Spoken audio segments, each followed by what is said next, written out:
Não andeis cuidadosos quanto à vossa vida, pelo que é vez de comer ou pelo que é vez de beber, nem quanto ao vosso corpo, pelo que é vez de vestir. Não é a vida mais do que o mantimento, e o corpo mais do que a vestimenta? Olhai para as aves do céu, que não semeiam, nem cegam, nem ajuntam em celeiros, e vosso Pai Celestial as alimenta. Não tendes vós muito mais valor do que elas? E qual de vós poderá, com todos os seus cuidados, acrescentar um côvado à sua estatura? E quanto ao vestuário, por que andais solícito? Olhai para os lírios do campo, como eles crescem, não trabalham nem fiam. E eu vos digo que nem mesmo Salomão, com toda a sua glória, se vestiu como qualquer deles. Pois se Deus assim veste a erva do campo, que hoje existe e amanhã é lançada no forno, não vos vestirá muito mais a vós, homens de pequena fé. Não andeis, pois, inquietos, dizendo: que comeremos, ou que beberemos, ou com que nos vestiremos? Porque todas essas coisas os gentios procuram. De certo, vosso Pai Celestial bem sabe que necessitais de todas essas coisas, mas buscai primeiro o reino de Deus e a sua justiça, e todas essas coisas vos serão acrescentadas. Não vos inquieteis, pois, pelo dia de amanhã, porque o dia de amanhã cuidará de si mesmo. Basta cada dia o seu mal. Amém? Amém. Assente-se, por gentileza. Se mais uma vez você puder desocupar suas mãos e aplaudir o nome do Senhor Jesus, a honra, a glória, o poder, o louvor a dele, a ele, foi louvado aqui nessa noite, tudo é dele, tudo é para ele, tudo é dele. Glória a Deus.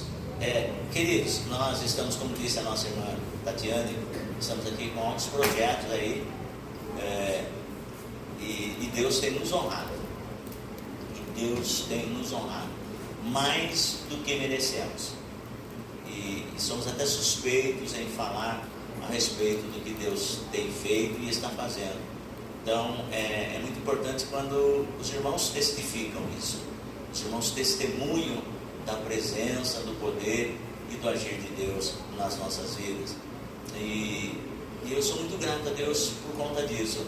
Sabemos que nós passamos por inúmeras dificuldades, muitas das vezes, mas sabemos também que as dificuldades, elas nos aproximam mais de Deus, e faz com que quando nós nos aproximamos mais de Deus, nós conhecemos um pouco mais desse nosso Deus, e nos conhecemos também, porque a bonança tem pouco a oferecer, mas as dificuldades nós conseguimos conhecermos um pouco mais nós mesmos, e precisamos disso. E eu olho aqui para o texto, porque hoje nós já entregamos as nossas ofertas, entregamos os nossos dízimos, alguns fazem um voto particular com Deus, um voto especial, e de repente traz lá uma oferta especial. E eu gosto de falar principalmente, pelo menos uma vez no mês, que todos nós que estamos aqui somos mantenedores da obra de Deus, com os nossos dízimos, com as nossas ofertas. E no segundo domingo do mês nós fazemos esse culto, e depois no final oramos pelos irmãos e ungimos os irmãos em nome do Senhor Jesus, e cremos que o nosso Deus é que garante a bênção. E lendo aqui o Evangelho de Mateus, que o Senhor tem colocado no meu coração para ministrar aqui essa noite, fazendo jus ao tema que nós estamos desenvolvendo no primeiro domingo que nós iniciamos a escola bíblica dominical, aqui a partir das 8h30, e eu trouxe um tema sobre ansiedade, e foi muito importante. 2 domingos em seguida eu falei a esse respeito. Agora, depois dos domingos subsequentes, nós falamos também sobre a ética cristã, os valores eternos, o cristão e os valores eternos. Então ministramos a primeira lição domingo passado, e hoje concluí, e fala a respeito da ética cristã, a ética moral, os valores bíblicos, que são inalteráveis. Quando se fala de valores, né, bíblicos, nós estamos falando de valores eternos, algo que não muda, algo que não passa. E aqui no Evangelho de Mateus, Jesus Cristo, no capítulo 5, 6 e 7, ele está dando para os seus discípulos o código de conduta do reino de Deus. Então, aqui nesses 3 capítulos, capítulo 5 de Mateus, capítulo 6 do Evangelho de Mateus e o capítulo 7, ele dá o código de conduta do reino. Nós nos tornando membros, súditos desse reino, esses capítulos, eles nos orientam como nós, cidadãos do reino de Deus, devemos caminhar. E é muito importante, porque numa época que nós estamos vivendo, em que ser evangélico é uma questão de status, e a gente vê as pessoas vivendo da maneira como elas querem, do jeito que elas acham que devem viver, mas nós que um dia levantamos a nossa mão para aceitar a Jesus Cristo como único e suficiente Salvador e Senhor, nós temos a Bíblia como nossa regra de fé e de conduta. Entre as minhas opiniões pessoais e a palavra de Deus, eu preciso, quando as minhas opiniões elas entram em choque com a palavra de Deus, eu fico com a palavra de Deus, a minha opinião cai por terra. Se porventura entre marido e mulher, não deveria, se porventura entre marido e mulher, filhos e pais, irmãos e irmãs, há certas divergências, mas quando se coloca essas divergências à luz da palavra de Deus, a divergência acaba, porque a palavra de Deus ela prevalece. Porque nós, servos de Deus, nós temos a Bíblia Sagrada como a nossa regra de fé e de conduta. É um manual de Deus que nos orienta para que nós possamos viver uma vida de bênção e de vitória na presença de Deus e perante a sociedade. Posso ouvir um amém? Amém. Pois bem, e aí quando nós olhamos esse texto, o capítulo de número 6, você vê que uma das regras básicas para o cristão é não viver ansioso. A ansiedade, ela não provém de Deus. E todas as vezes que nós agimos de forma ansiosa, nós atamos o pé pelas mãos. Nós começamos a nos preocupar antecipadamente com coisas que nós não vamos conseguir resolver. Isso tudo traz uma série de dificuldades para a nossa vida, para o nosso relacionamento pessoal e também para a nossa vida cristã. Por quê? Porque nós estamos saindo dos propósitos de Deus para nossas vidas. Então, uma das regras que o Senhor Jesus coloca para nós aqui é: não fique ansioso, não fique inquieto por coisa nenhuma. Ele diz assim: por isso eu vos digo, não andeis cuidadosos quanto à vossa vida, pelo que é vez de comer, ou pelo que é vez de beber, e nem quanto ao vosso corpo, pelo que é vez de vestir. Não é a vida mais do que o mantimento, e o corpo mais do que a vestimenta? A nossa vida diante de Deus, ela é muito preciosa. Nós não estamos aqui em cima dessa terra porque nós caímos de paraquedas. Não, o Senhor, Ele tem um propósito conosco.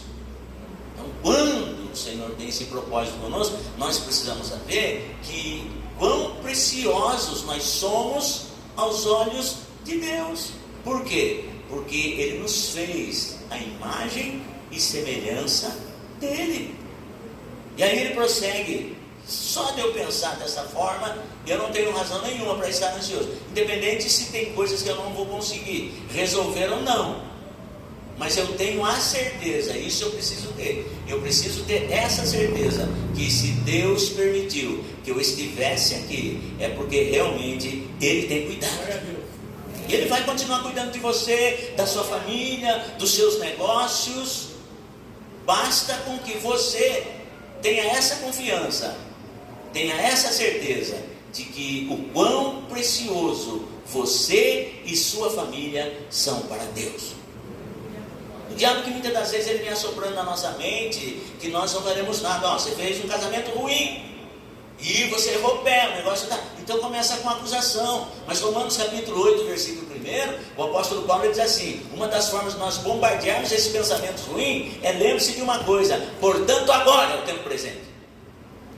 Paulo vai dizer em Romanos capítulo 8, versículo 1: portanto agora nenhuma condenação há para os que estão em Cristo Jesus, que não andam mais segundo a carne, mas andam segundo o Espírito. Quando você vivia no mundo, antes de você conhecer essa palavra, antes de você conhecesse Jesus, você era tripudiado pelo inferno, o diabo tentava destruir seus sonhos, seus projetos. Mas a partir do momento que você levantou a tua mão para aceitar a Jesus Cristo como seu único e suficiente Salvador e Senhor, o Senhor diz assim: agora eu tenho um pacto com você. Agora eu assumo total cuidado de você. Você é precioso para mim. Já era antes de nós reconhecermos isso, porque até mesmo nós aceitarmos ao Senhor foi obra do Espírito Santo, presbítero. Foi obra do Espírito Santo. Porque é o Espírito Santo, segundo o evangelista João, diz assim que é o Espírito Santo que convence o homem do pecado, da justiça e do juízo. Então, quando alguém no ponto de ônibus, no seu trabalho, ou o seu vizinho, vizinha, chegou e disse para você: viu você numa situação ruim, e olha para você e diz assim: olha, eu conheço um Deus que pode mudar a tua história, eu conheço um Deus que pode mudar a tua vida, e o Espírito Santo começa a falar no teu coração, começa a falar no teu íntimo: olha, se você entregar a vida ao Filho de Deus, ao Deus bendito, Ele pode abençoar você, pode mudar a tua história. E aí, quando você se convenceu de que realmente, primeira coisa, quando nós vivemos uma vida de derrota, essa vida de derrota não é por conta de certas escolhas que nós fizemos, é porque nós somos pecadores, vivemos uma vida de miséria, até enquanto nós não aceitamos a Jesus Cristo.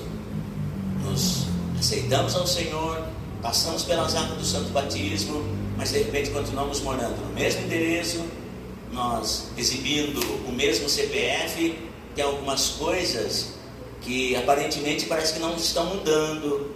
E é isso que o diabo começa a bombardear a mente de muitas pessoas. Ó, você aceitou Jesus, você passou pelas águas do santo batismo, mas as coisas não mudou, as coisas ainda não mudaram. Mudou sim, porque antes eu passava pelas lutas, mas eu era uma pessoa que vivia na luta derrotado, mas hoje não. Hoje eu tenho Jesus que peleja por mim, e eu tenho certeza que a qualquer momento essa minha história vai mudar. Isso muda, irmão. Uma certa ocasião, eu pregando o evangelho para uma pessoa, ela aceitou a Jesus e começou a frequentar a igreja, e o Espírito Santo começou a fazer uma obra linda na vida dela. Mas passa-se o tempo, nem todo mundo vai de imediato aceitar o seu testemunho. Nem todo mundo de imediato. Quando você aceita Jesus Cristo, passa pelas águas do santo batismo, muitas das vezes as lutas, principalmente dentro da nossa casa, elas até aumentam. Sabe por quê? Porque quando nós aceitamos a Jesus, há uma comoção no mundo espiritual. É como você cutucar um enxame de marimbondo. O inferno todo ele se levanta, e você permanece na fé, porque você sabe quem está junto com você. E essa pessoa veio para a igreja, e Deus fez uma obra linda, maravilhosa, mas quando ela chegava na casa dela, ela era afrontada dentro de casa. E aí ela dizia assim para mim: pastor Salu, eu vou na igreja, eu me sinto assim, uma alegria tão grande depois que eu recebi Jesus na minha vida, mas só tem um detalhe: quando eu chego na minha casa, eu fico até com vergonha de falar para o irmão o que acontece, as palavras que o meu cônjuge fala de mim em relação à igreja. Eu falei: fique tranquilo, então agora você não fala mais para o seu marido do Jesus que você serve, comece a falar para Jesus do homem que você casou e que você chama como marido. E ela mudou, começou: Senhor, é assim, eu te aceitei, sei que o Senhor é na minha vida, e antes mesmo de eu te aceitar, o Senhor já tinha me aceitado primeiro. E passou-se o tempo, de repente, um princípio de AVC, só muito, princípio de AVC. Aí o homem começou a se contorcer, alguém pega ele correndo, leva ele para os hospitais da cidade, quando ele está lá para ser atendido, a primeira coisa que ele fala: bem, chama o seu pastor que entra aqui. Pela misericórdia de Deus, quando cheguei lá e oramos, Deus fez uma obra, ele aceitou Jesus, se batizou e ficou firme na presença de Deus. Você pode aplaudir o nome do Senhor Jesus? Deus sabe onde pega o ser humano. Precisamos ter essa convicção: eu sei em quem eu tenho crido. A qualquer momento Deus pode mudar a sua história, porque ele assumiu o compromisso. Ele diz, Atos capítulo 16 versículo 31, crê no Senhor Jesus Cristo. Foi essa a resposta que Paulo deu para um homem que estava se tornando um suicida em potencial, que quando ele viu o cárcere se movendo, toda aquele terremoto, as portas das prisões se abrindo, e o carcereiro querendo lançar mão da sua própria vida, e Paulo diz assim: não faças nenhum mal, porque nenhum de nós fugimos, estamos todos aqui. O carcereiro pediu luz e saltou no meio quando ele viu que as prisões realmente estavam abertas e que nenhum preso tinha escapado. Ele se lançou no meio e disse assim: o que é necessário fazer para eu me salvar? Paulo foi mais rápido, disse assim: crê no Senhor Jesus Cristo e será salvo tu e a tua casa. Deus tem uma promessa de salvação para você e para os teus. Isaías 55, 9 e 10 diz assim: eis que assim será a palavra que sair da minha boca, ela não voltará para mim vazia. Como Deus vai fazer para salvar, eu não sei, mas a salvação é plano dele, é projeto dele. Deixa Deus trabalhar. Sim. Ele diz que vai salvar, a sua parte é só crer. Crê no Senhor Jesus Cristo e será salvo tu e a tua casa. Talvez, irmãos, o carcereiro estivesse vivendo uma vida arrebentada, evangelista, no casamento. Talvez ele tinha paz quando ele estava no trabalho, porque em casa ele não tinha. Talvez os filhos se degradando, a esposa tendo-o como um empecilho dentro de casa. Mas a palavra foi liberada, uma palavra de salvação. Eu venho aqui liberando uma palavra de salvação para você. Mas não dita por mim, pelo Espírito de Deus. Se você crê, continua crendo, porque será salvo tu e tua casa. Deus vai fazer. Plano e projeto dele. Às vezes tem que passar pelo leito, às vezes precisa passar pela moenda, mas o Senhor disse: vai passar pela moenda, mas vai reconhecer que sou Deus. E aí o carcereiro falou: eu creio. A Bíblia diz que ele foi batizado, levou esses homens para sua casa, levou Paulo e Silas todo ensanguentado para casa. E chegando lá, talvez altas horas da noite, a esposa e os filhos assustados, e começaram a relatar, a perguntar para o carcereiro: eu estou conjecturando isso, o que tinha acontecido? O carcereiro falou: bem, chorando, porque o homem e a mulher, quando verdadeiramente tem uma experiência, tem um encontro com esse Jesus, se desmancha em lágrimas. Mas não são lágrimas de tristeza, não são lágrimas de acusações, são lágrimas de alegria, porque o Espírito de Deus inunda a alma do ser humano que assim entrega a sua vida para Ele. E o carcereiro começou agora a relatar tudo o que tinha acontecido. A esposa do carcereiro, irmã Carol, os filhos chorando também fora, disseram para Paulo e para Silas: nós também queremos esse Jesus. Então na casa, no lar onde havia tristeza, acusações, prantos, agora começou a reinar alegria, e toda a família do carcereiro foi salva. Mas por conta de quê? Porque aonde Jesus entra, muda tudo. E Jesus, ele fica falando, ele relata aqui nesse código do reino de conduta para nós hoje, que é principalmente nos dias que nós estamos vivendo, é muito importante, para que nós não venhamos a viver, a desenvolver uma vida de ansiedade. Porque que testemunho nós conseguimos dar lá fora? Com que eficácia nós conseguiremos dar testemunhos que Jesus está nas nossas vidas e que nós somos cidadãos do reino dos céus ou do reino de Deus, vivendo uma vida ansiosa, inquieta?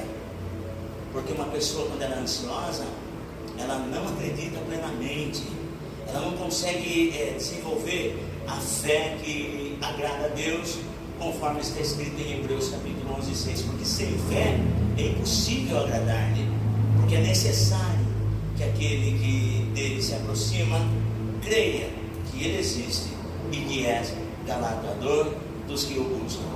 Então, quando nós desenvolvemos uma vida baseada na ansiedade, não tem como nós demonstrarmos uma fé verdadeira. E aqui no capítulo 6 de Mateus, o tema é assim: vivendo pela fé e com responsabilidade. Por que esse tema? Você vai entender que o Senhor Jesus, ele diz assim, olhai para as aves do céu. Uma vez que ele chamou a atenção dos seus discípulos, que eles eram ser humano de uma maneira geral, tanto judeu como gentio, ou seja, não judeu, que todos os seres humanos na face da terra são preciosos para Deus.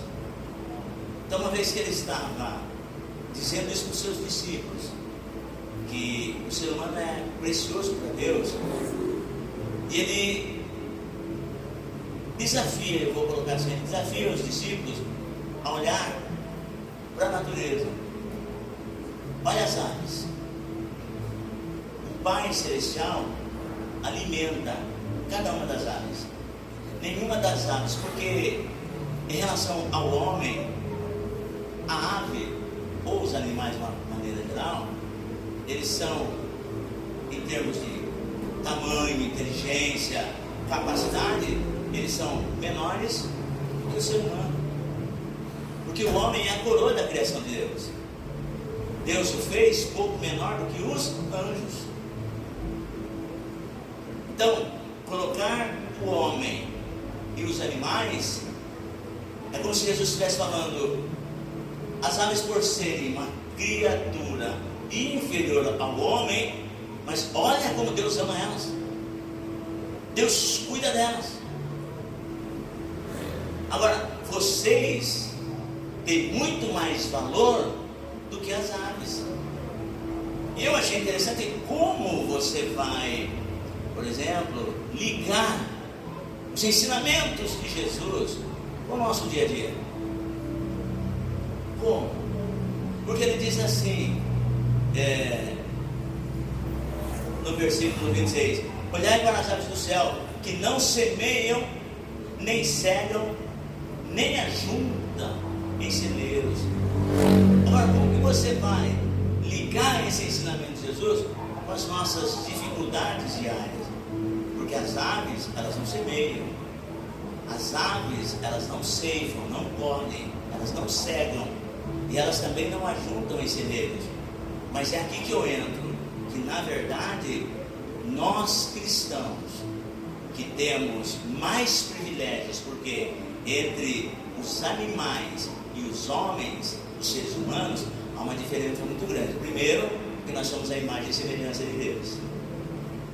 As aves, elas não semeiam, elas não colhem, elas não ajuntam em celeiros. Por quê? Porque elas agem por instintos. Elas são total dependentes, todos os animais são total dependentes de Deus. Elas vão se alimentar porque Deus as alimenta.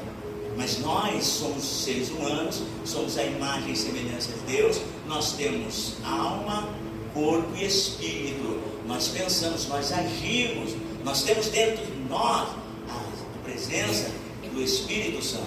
Então nós temos muitos privilégios. E quando se tem privilégios, e quanto maior ou quantos maiores são esses privilégios, as responsabilidades são ainda muito maiores. Então repita comigo: privilégio maior. Plural: privilégios maiores redundam em responsabilidades maiores. Amém? Então o tema dessa mensagem é vivendo pela fé e com responsabilidade. Por quê?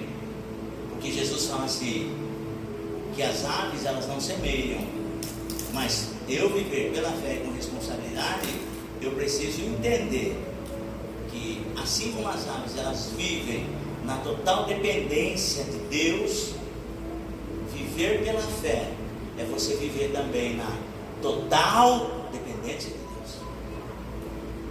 Só que não para por aí.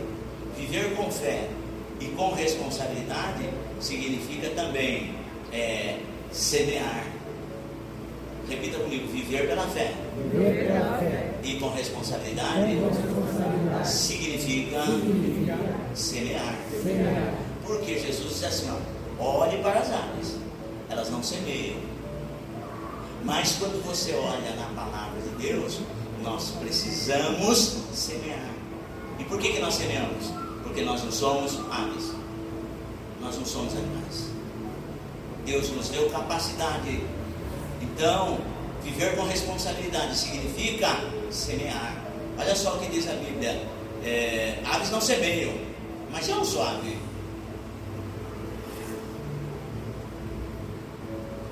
Eclesiastes, capítulo 11, versículo 6, diz assim, só alguns versículos para os irmãos entenderem a respeito da semeadura.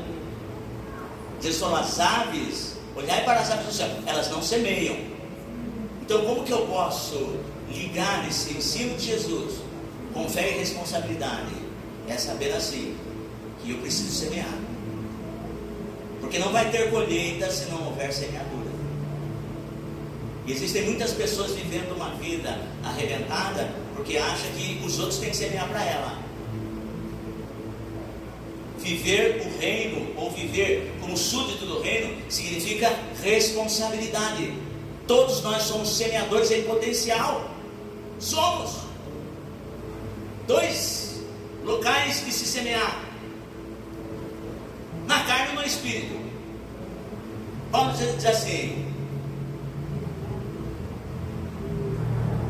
não se deixe escarnecer, não erreis, porque de Deus não se zomba, pois tudo que o homem semear, isso também se fará.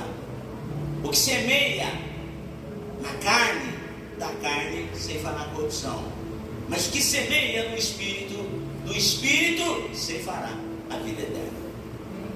2 campos de se semear: na carne ou no espírito. Quando nós somos súditos do reino, nós semeamos no espírito, porque entendemos que nós somos guiados pelo Espírito de Deus. Paulo vai mais longe, diz assim, que todos aqueles que são filhos de Deus são guiados pelo Espírito de Deus. Então diga assim: a minha semeadura é na guia do Espírito Santo. Eclesiastes capítulo 11, versículo 6. O versículo 4 vai falar assim, que aquele que fica observando o vento não semeia, e se não semeia não vai colher, porque tem gente que fica assim, vendo a banda passar. Isso no versículo 4 de Eclesiastes capítulo 11. Mais no versículo 6, Salomão diz assim: pela manhã semeia a tua semente, e à tarde não retires a tua mão, porque tu não sabes qual semente prosperará, se é esta, se é aquela, ou se ambas igualmente serão boas. Então, a ave não semeia, mas nós somos seres humanos, guiados pelo Espírito Santo, então nós precisamos semear. Olhe para as aves elas não semeiam. Aí, se você pegar ainda o livro do profeta Isaías, capítulo 32, versículo 20, ele vai dizer assim, bem-aventurado vós que semeais sobre todas as águas e que dais liberdade ao belo boi e do jumento. Então, Viver com responsabilidade é saber que nós somos semeadores. O que eu semeio, pastor Salomão? Nós estamos aqui nessa noite. Então, quando você vem prestar o seu culto a Deus, você está semeando. Quando você vem, você traz a sua oferta, seja ela financeira. Quando você dizima, você está semeando. E aí o capítulo 8 de Gênesis, versículo 22, Moisés diz assim: enquanto a terra durar, não deixará de haver sementeira e ceifa, ou seja, colheita. Então, eu entendo exatamente isso, que quando a colheita vem, a colheita é o resultado da semeadura. Porque tudo que o homem semeia, ele colhe. Então, quando se fala em viver com responsabilidade, você observa, por exemplo, 2 Coríntios capítulo 9, versículo 6, resuminho rápido. 2 Coríntios capítulo 9, versículo 6, o apóstolo Paulo diz assim, ele é enfático, ele diz assim: e digo isto, que o que semeia pouco, pouco também se fará, e o que semeia em abundância também se fará. Então, viver com responsabilidade e fé é eu saber que eu sou um semeador, e saber que a minha semeadura, ela vai trazer como resultado a minha colheita. A proporção da minha semeadura, a colheita jamais será de acordo com a proporção da minha semeadura. Porém, é bem enfático: se eu semear pouco, eu vou colher pouco. Mas se eu semear em abundância também colherei. Repita comigo: viver com responsabilidade. Viver com responsabilidade É semear. Diga assim: porque eu não sou rápido. Diga assim: eu não sou rápido. Eu não sou rápido. Eu sou filho de Deus. Sou filho de Deus. Amém? Amém. Então Jesus diz assim: olhe para as aves, elas não semeiam, mas você precisa semear. Isso é com responsabilidade. Por quê, irmãos? Porque existem aqueles que semeiam, mas na irresponsabilidade, ou quando se perde a responsabilidade, aí vira um negócio complicado. Eu quero que você abra a sua Bíblia no livro de Ageu, por gentileza, rapidamente. Porque assim, nós precisamos viver uma vida com responsabilidade, fé e responsabilidade. Porque quando nós deixamos isso, aí nós nos encontramos numa situação muito complicada. Olha só, eu estou pegando esse texto porque nós estamos vivendo dias em que as pessoas, elas querem viver uma vida cristã. É para mim, pastor Sérgio? Diga que eu não estou. Ageu, capítulo de número 1. Porque quando nós vivemos uma vida de fé e responsabilidade, nós não caímos nisso aqui. E infelizmente muitos crentes caíram nisso aqui. Olha só, o livro do profeta Ageu, capítulo 1, presta atenção. Diz que Ageu repreende o povo por causa da sua inércia. Ageu repreende o povo por causa da sua inércia. Eu não vou entrar aqui nessa exegese, mas escute. E o exorta a reedificar o templo. Havia uma responsabilidade para o povo judeu. Existe uma responsabilidade para nós, como igreja. E a prioridade das nossas vidas é a obra de Deus. Porque se nós estamos aqui, a única razão de nós estarmos aqui é adorarmos a Deus, é fazer a obra do Senhor. Jesus, quando ele dá esse código de conduta em Mateus capítulo 5, 6 e 7, é a conduta de como o Filho de Deus deve se conduzir na face dessa terra. E Ageu ele diz assim, no ano segundo do rei Dário, ou Dario, como queiram, no 6º mês, no 1º dia do mês, veio a palavra do Senhor pelo ministério do profeta Ageu a Zorobabel, filho de Sealtiel, príncipe de Judá, e a Josué, filho de Josadac, o sumo sacerdote, dizendo: assim fala o Senhor dos exércitos, dizendo, este povo diz, não veio ainda o tempo em que a casa do Senhor deve ser edificada.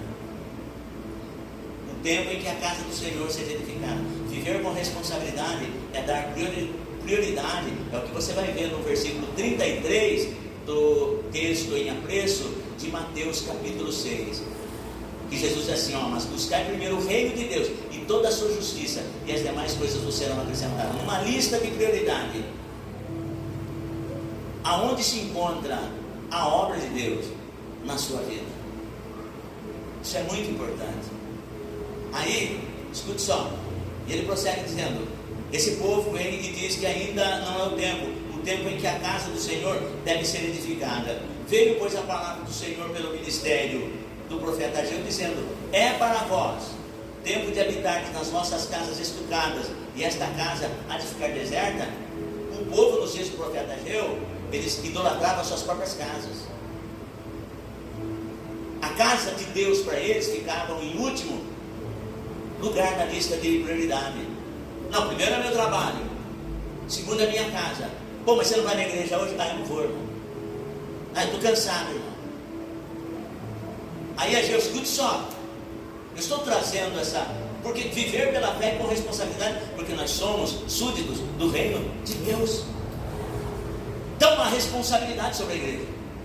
Nós como igreja somos comprados pelo sangue de Jesus.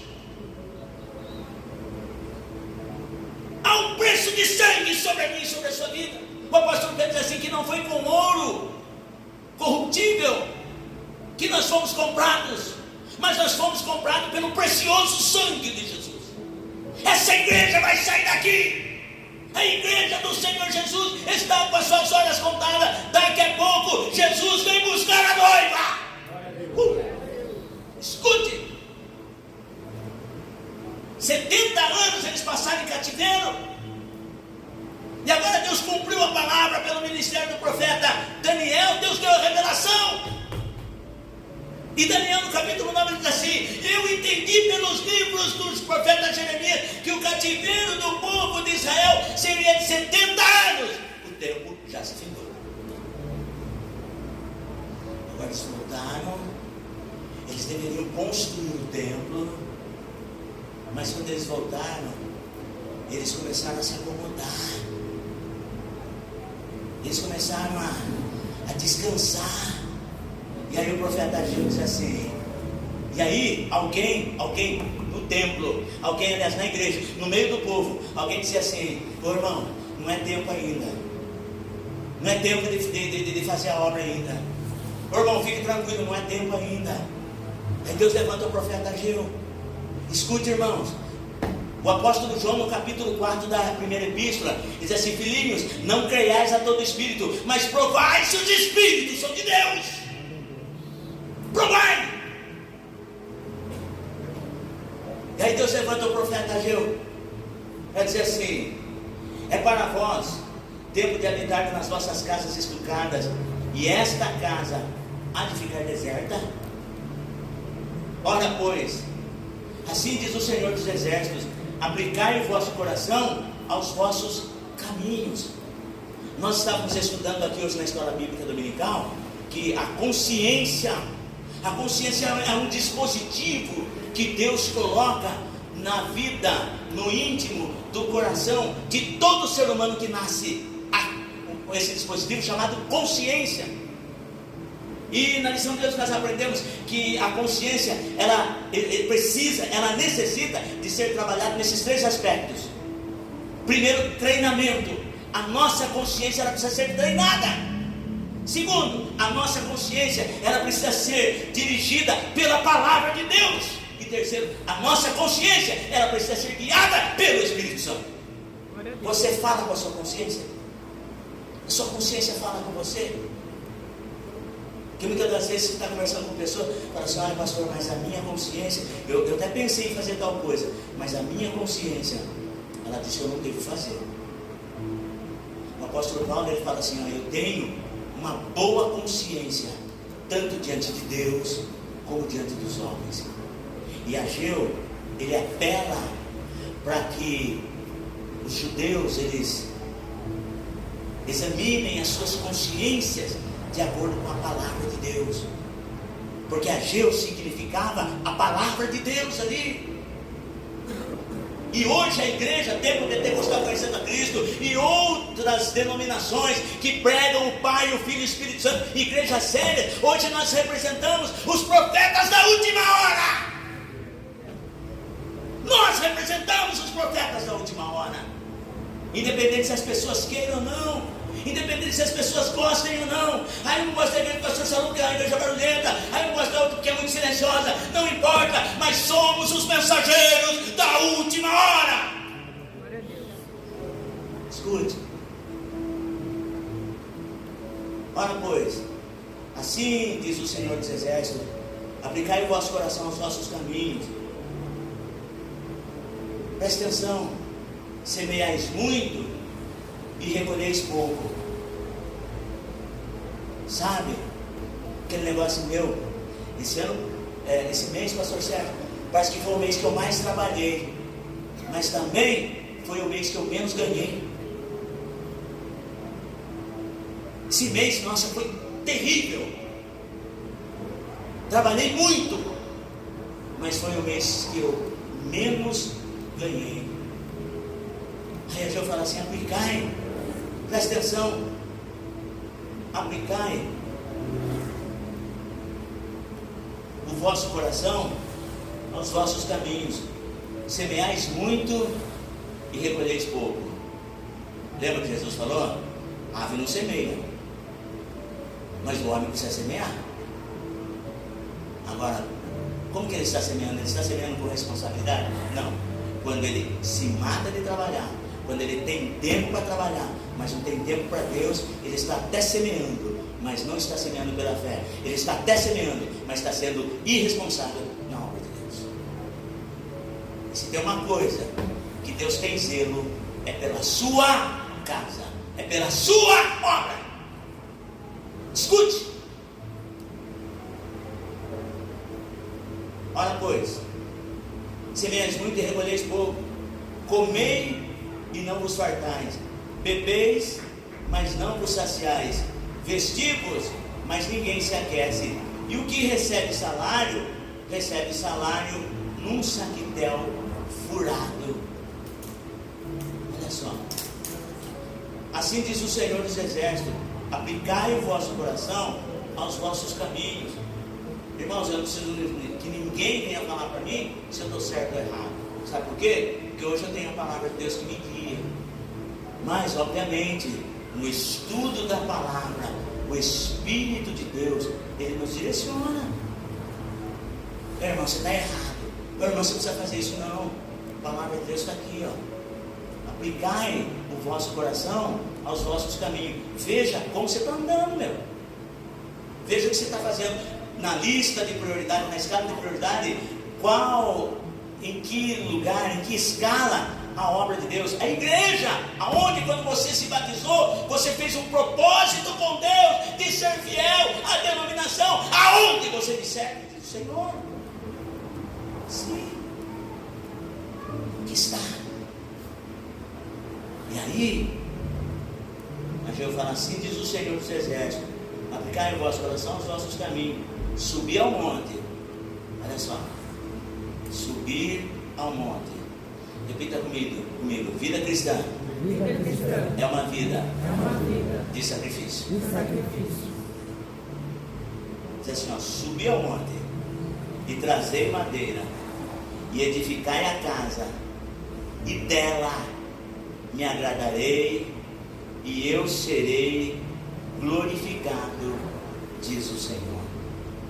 Porque quando nós semeamos, você pode continuar lendo depois da sua vida, porque quando nós semeamos, quando nós vivemos uma vida cristã sem fé e na irresponsabilidade, nós começamos a banalizar a graça. Os nossos filhos, eles nos olham, porque nós estamos falando aqui nessa manhã sobre o cristão e os valores eternos. Os nossos filhos, as crianças, porque são assim, são os três lugares aonde se formam os valores. Primeiro, na nossa casa. Segundo, na escola. E terceiro, na igreja. Então, quando eu deixo na minha escala de prioridades a obra de Deus, a igreja, em segundo plano, em último plano, eu estou dizendo para os meus filhos: a igreja não é tão importante assim. A gente vai quando dá. E eu estava com um pastor ministrando aqui, dizendo assim, fiz uma pergunta, falei: quanto tempo as nossas crianças passam na educação secular? Cerca de 6 horas. 6 horas por dia na escola secular. Então, segunda, terça, quarta, uma semana de 5 dias, eles passam na educação secular 30 horas. E na igreja, quantos pais vêm e trazem? Eles passam em 2 cultos que nós temos, 40 minutos. Em 2 ou 3 cultos. Isso quando vem. É porque tem pai e mãe, isso cada um sabe de si. Porque nós sabemos onde o nosso calo aperta. Mas tem pais que vêm uma única vez na igreja, e quando vem traz seus filhos. Ele passa aquele 40 minutos. Depois ele vai passar mais 30 horas na educação secular. Porque eu estou, com o meu testemunho, eu estou deixando claro para os meus filhos, para os cristãos mais novos, que igreja não é tão importante assim. Porque se na igreja é lugar de formação de valores, nós aprendemos de manhã que a minha conduta idônea vai ajudar a fortalecer a fé dos mais novos. Percebe? Nós, como seres humanos, nós somos seres influenciadores e também influenciados.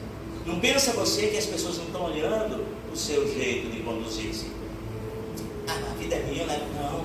Existem pessoas que se espelham em você. Olha, quando Deus fizer uma obra linda na minha vida, eu quero ser igual ao pastor Sérgio. Eu quero ser igual a irmã Carol. Eu quero ser igual a irmã Fátima, que veio aqui na frente receber a oração. Que virtude e que fé. Então, se nós influenciamos de maneira positiva, quando nós procuramos levar uma vida colocando a obra de Deus como prioridade, mas quando nós agimos de forma contrária, de forma negativa, nós também influenciamos pessoas negativamente. Aí, porque semear, eu preciso semear, e a colheita é resultado da semeadura. Mas o povo aqui, eles estavam semeando e eles não estavam colhendo. Por quê? Porque eles estavam em desobediência. Só que pegando Mateus, quando se fala em responsabilidade, porque depois quando você chegar aqui, olha como que muda as coisas. Deus, ele mostra a doença, mas ele também vem com a cura. No capítulo 2, olha só, versículo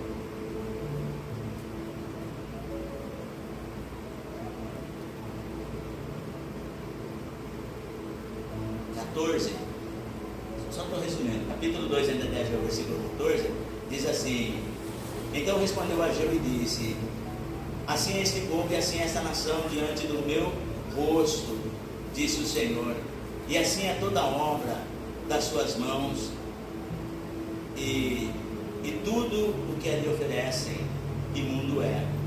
Aí no versículo 15 ele fala assim: agora pois, aplicai o vosso coração a isso, porque desse dia em diante, porque as pessoas mudaram. Quando o Ageu começou a pregar, as pessoas tomaram uma atitude, elas começaram a fazer, começaram a subir no monte, começaram a trazer madeira e começaram a edificar a casa. Só que quando eles começaram a edificar, eles não viam as coisas acontecer.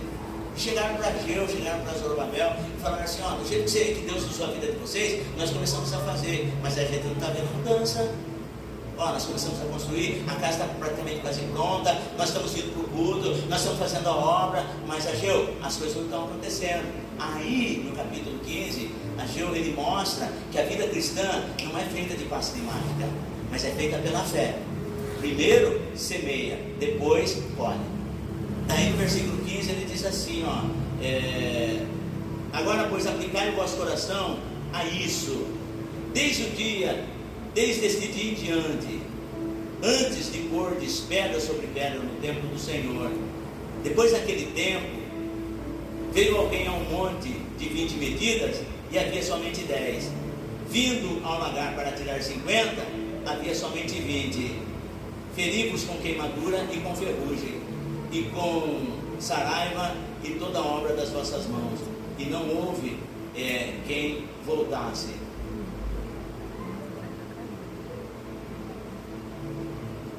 Aí ele diz assim, ainda semente, eu me perdi aqui.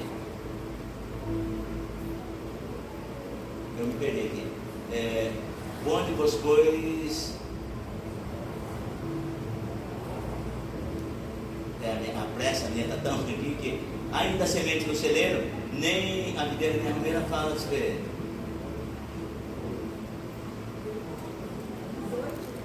2:18.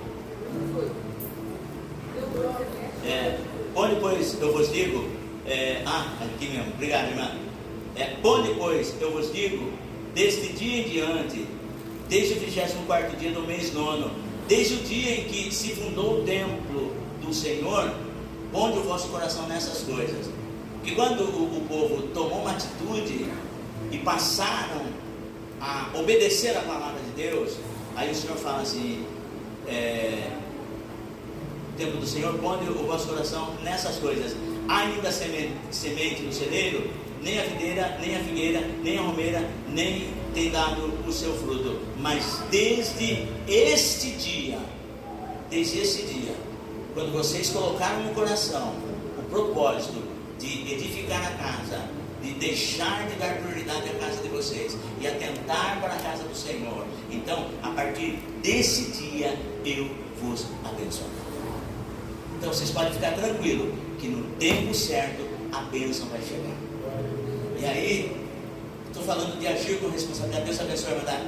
Agir com responsabilidade é viver pela fé com responsabilidade. De que maneira? Na total dependência de Deus. E segundo, agindo com responsabilidade, semeando, porque a árvore não semeia, mas nós não somos árvores, então por isso nós semeamos. E nós também, escuta só, nós colhemos, porque a colheita é resultado da semeadura. E tem outro porém aqui, nós também recolhemos. Porque Jesus fala assim, olha as aves do céu, elas não semeiam, elas não colhem e nem ajuntam em celeiros. Isso significa armazenamento. A ave, ela não constrói celeiro, mas nós construímos. Por quê? Porque nós somos seres humanos. Se não fosse assim, Provérbios capítulo 3, versículo 9 e 10, o Senhor diz, olha só, Provérbios capítulo 3, versículo 9 e 10, para eu encerrar, que é muito forte isso daqui.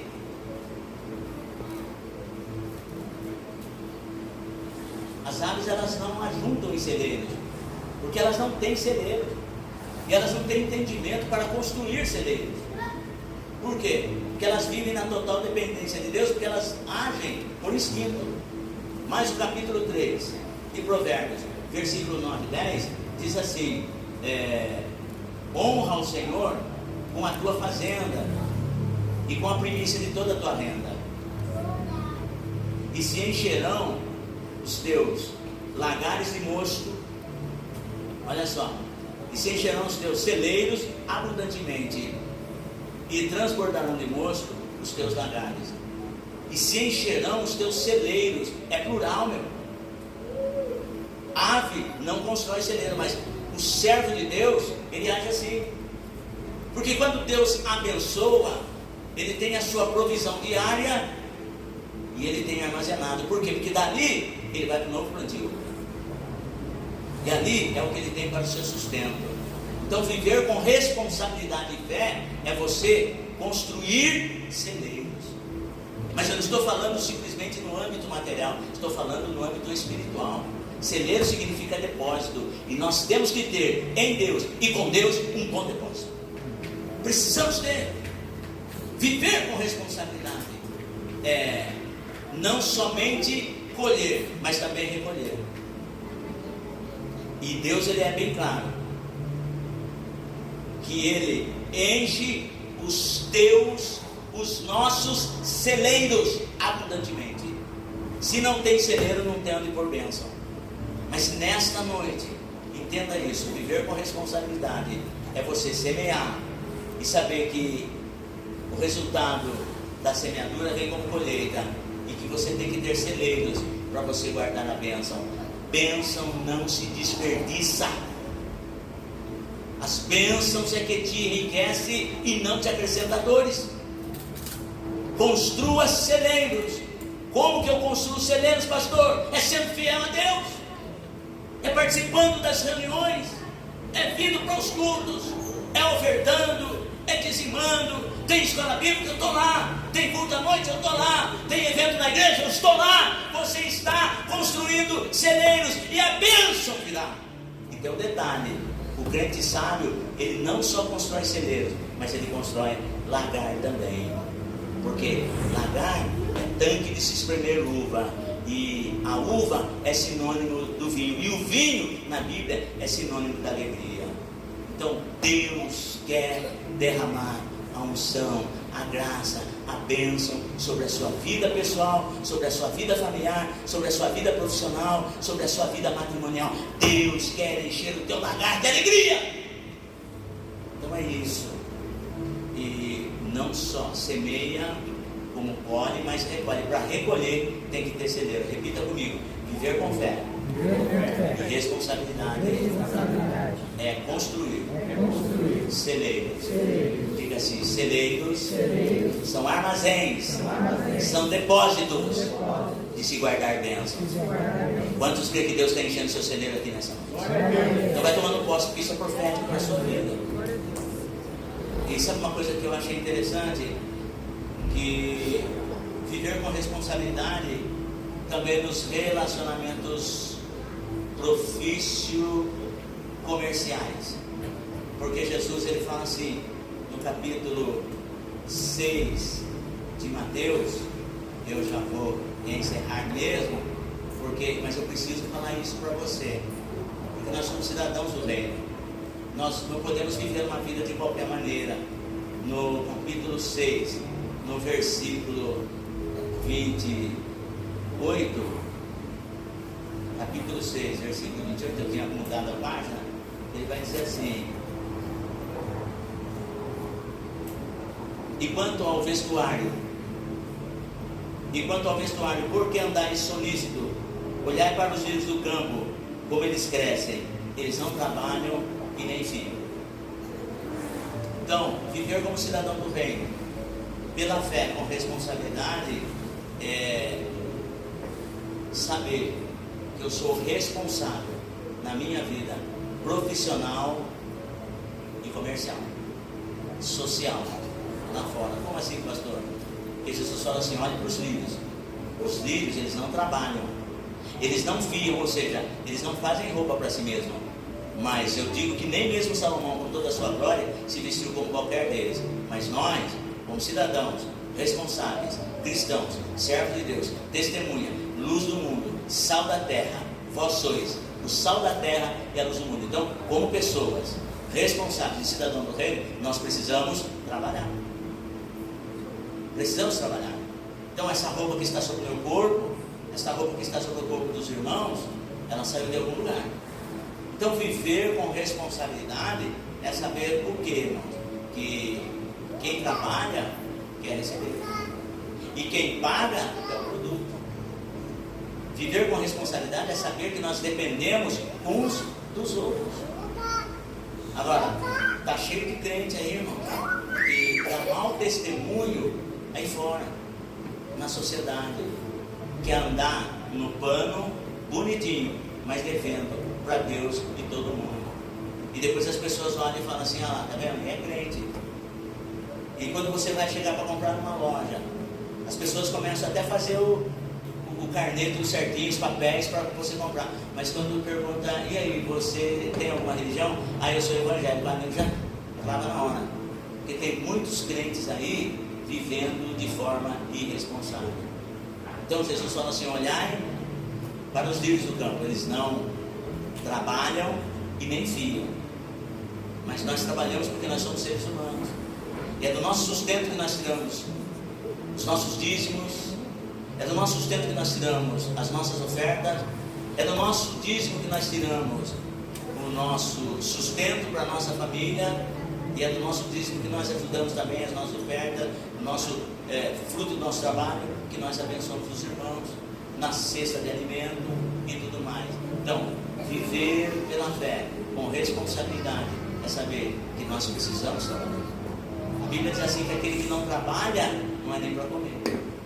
E existem muitas pessoas que às vezes colocam na cabeça assim, agora eu vou viver da obra. Eu costumo dizer para as pessoas que o homem está pronto para viver da obra, quando ele está pronto para morrer pela obra.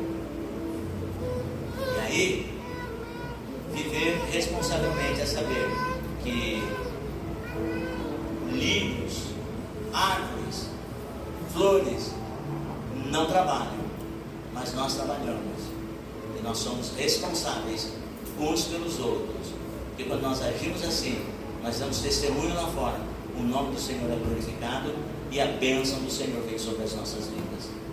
Põe a tua mão na cabeça, diga assim: viver com fé, Viver com fé. e responsabilidade, Responsabilidade. é saber É saber que bom relacionamento bom relacionamento entre o cristão entre o cristão e a sociedade, e a sociedade, no que tange a vida financeira, glorifica o Pai Celestial. o Pai Celestial. Amém, irmãos? Amém. Então creia que Deus tem propósito com você. Eu não sei como que está a sua vida financeira, eu não sei como que está a sua vida aí fora, mas nesta noite tome posse. Você é um cidadão do reino, e Deus te põe por cabeça e não por cauda. E Deus diz assim, que emprestarás a muito e não tomarás emprestado. E na sua vida, a partir de hoje, se você tomar uma posição falando, não, eu preciso acertar aqui, como que está a sua vida com Deus em relação a ser dizimista ou não? Ah, pastor, eu não concordo com isso, isso é um problema seu. Olha a sua vida como é que está. Mas se você tomar posse dessa palavra hoje e agir com responsabilidade como cidadão do reino, priorizar as coisas de Deus, como diz a palavra de Deus, o Senhor vai encher o seu celeiro abundantemente na sociedade, na sua casa, a sua vida, a sua família vai ser uma bênção. Quantos creem? Amém? Amém. Quantos creem com graças a Deus? Graças a Deus. Glória ao Pai, Glória ao Pai. glória ao Filho Glória ao Filho. e glória ao Espírito Santo de Deus. Você pode dar uma linda salva de palmas para o Senhor.